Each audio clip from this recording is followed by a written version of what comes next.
Hariho amakuru ariko araca hirya no hino bivuga ngo yuko uno mugabo yoba yamaze gufatwa ahantu yafatiwe, bivuga ngo yuko yoba yagiye ku kaburi ari kuzura umuntu, ariko uko yaramuka ariko aravyiganira abantu benshi bagiye batandukanye, uno mugabo kuri ino video avuga yuko uno muhungu igituma yaje kumuzura ngo yoba ngo atapfuye kubera igituma yagiye ku kaburi ari kubera ari umupfumu. Abantu benshi bakibaza ati mbega uno mugabo ibi bintu ariko arakora nivyo cankwe sivyo? Yes, bakunzi ba Curo TV, ndiko ndaraba uno mwigeme cankwe uno mumama aboneka kuri ino plateau ya Cubahiro TV, biragaragara yuko ari wa mugore umwe twamenya muri Rukundo TV, umwe twamenya yahoze akundanye n'umukinyi wa komedi benshi bazi kw'izina rya Ciza.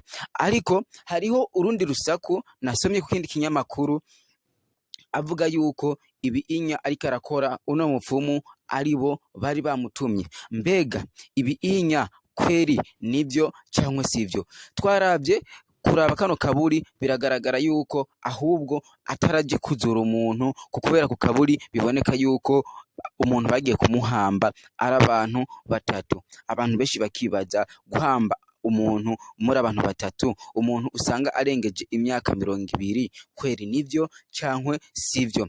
Abantu benshi bagiye batandukanye gushiraho commentaire bavuga ati arakabona afashwe kubera ubu bupfumu nta nubwo yigiye ibi bintu vy'ibivodoka ariko arazana ku kaburi, ndetse yarashaka kwisema n'Imana yari yashatse kumutangaza.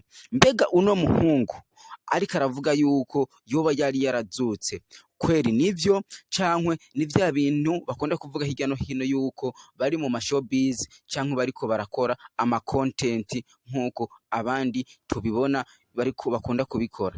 Jewe ndiko ndibaza, ndiko ndagerageza kuraba ino foto ndayizuminga, uno muhungu by'ukuri yari yapfuye cankwe ntiyari yapfuye?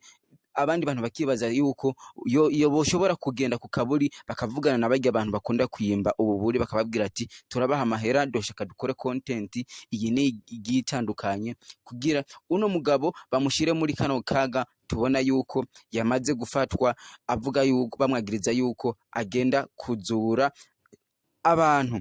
Jewe kenshi na kenshi ndibaza ati mbega umuhero uzoza ryari, ko abantu benshi bagiye batandukanye bakoresha ibinyoma bavuga yuko bashobora kuzura umuntu kandi ivyo bariko baravuga atari ivyo.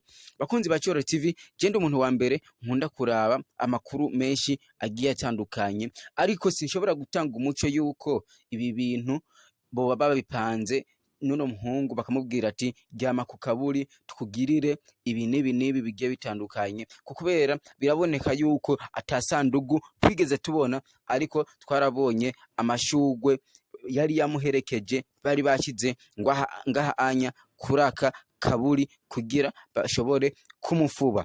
Uno mugabo rero yamaze gufatwa, bariko baramubaza ahantu henshi hagiye hatandukanye abo yaramaze kuzura, avuga ati yuko yari uwa mbere. Mbega ibi bintu bizoherera hehe? Kukishi na keshi ibinyoma bigiye bitandukanye bikunda kuba. Ndabibutse yuko muri iyo misi twarigeze kubona n'umupasteri avuga yuko umuntu niyo ba yarapfuye akamara igihe n'igihe niyo yoba yaraboze ashobora kumuzura, ariko uyo onya ntituzi iyo vyahereye, kumbure yuko yarose impanuro nyinshi zigiye zitandukanye yuko ivyo ariko arakora atari ivyo.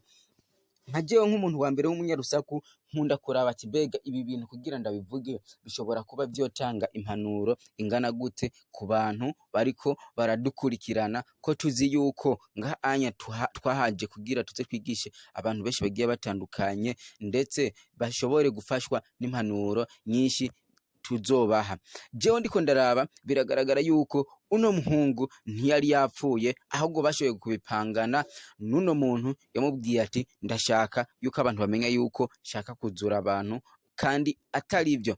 Yes, bakunzi ba Curo TV, nkamwebwe muri abantu b'abafana by'ukuri muri ko muraraba umupfumu nyamupfumu arashobora gukata akabido agashiramwo amazi hama agacocera ibintu vyiwe akaza aramija. By'ukuri nuko nyene vyari bikwiye gutegerezwa, cankwe uno mugabo bari bamufashe bikwiriye yariko arabesha abantu. Abantu kenshi na kenshi turibaza ati mbega izi content dukunda gukora zirigisha abantu cankwe zirabakuramwo n'ivyo bari basanzwe bafise. Je ndi umuntu wa mbere nkunda kuvuga amakuru ya hirya no hino, ariko hariho ibintu kenshi na kenshi dukunda kwibaza ati mbega iki kintu ninakivuga kizoshobora kudufasha iki?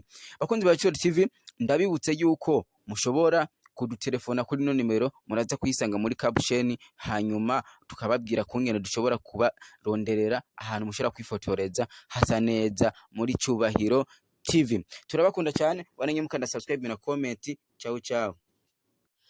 Hariho amakuru ariko araca hirya no hino bivuga ngo yuko uno mugabo yoba yamaze gufatwa ahantu yafatiwe, bivuga ngo yuko yoba yagiye ku kaburi ari kuzura umuntu. Ariko uko yaramuka abiko aravyiganira abantu benshi bagiye batandukanye, uno mugabo kuri no video avuga yuko uno muhungu igituma yaje kumuzura ngo yoba ngatapfuye kubera igituma yagiye ku kaburi ari kubera ari umupfumu. Abantu benshi bakibaza ati mbega uno mugabo ibi bintu ariko arakora nivyo cankwe sivyo?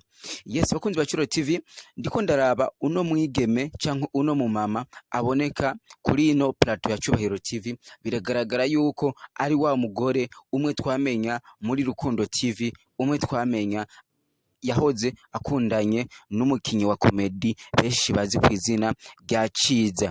Ariko hariho urundi rusaku nasomye ku kindi kinyamakuru avuga yuko ibi inya ariko arakora uno mupfumu aribo bari bamutumye. Mbega ibi inya kweri nivyo cyangwa sivyo? Twarabye kuraba kano kaburi biragaragara